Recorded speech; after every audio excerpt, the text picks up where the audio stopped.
السلام عليكم ورحمة الله وبركاته. فضلا سبسكرايب سارة شير الناس أصحاب تضل شير كري أما فاس قوس كاجا لايكتنا نيجي لوين وحا الله لوحد ربط أو سؤال قبتنا هوسكم متنا قصقر ما أنت هل كان وحان من كهذا ليا شالي ما أنت بريتو شالي وعلى صودا في شالي واحد تكتي shalay haddii ciid tahay maanta ciid ma aha. Shalay waa la soo dhaafay, shalay wixii dhaceen dib uma dhacayaan.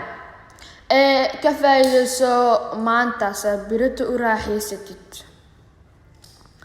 Shalay ha ka fikirin dadka qaarkood sababta guusha mar walba u guuldareysanaya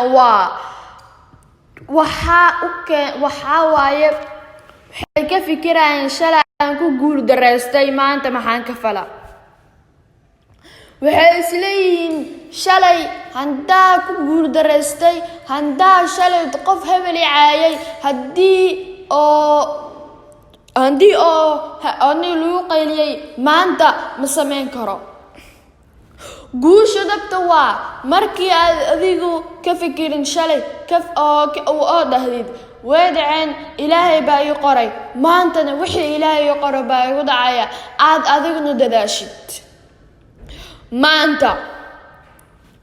maanta ka dhigo maalintaad cibaadaysan leed, maalintaad tukan leed, maalintaa wax qabsan leed, maalintaa nolosha aftiinka arki leed, maalintaad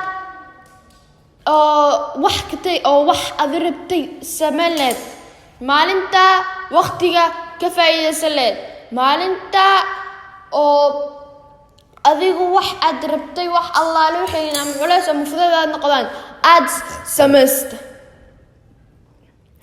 marka walaalayaal adigu idaawanayo waxaa la rabaa maanta dibto shalay ka fikirin birrituusa u raaxaysatid.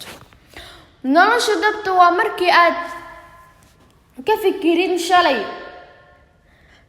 maanta wax qabsato berituna aad kursi ku fadhiisatid. nolosha jaranjaradeedu waa taas. shalay waa ka fikirin maanta wax qabso berituna kursi ku fadhiiso. والسلام عليكم ورحمة الله وبركاته.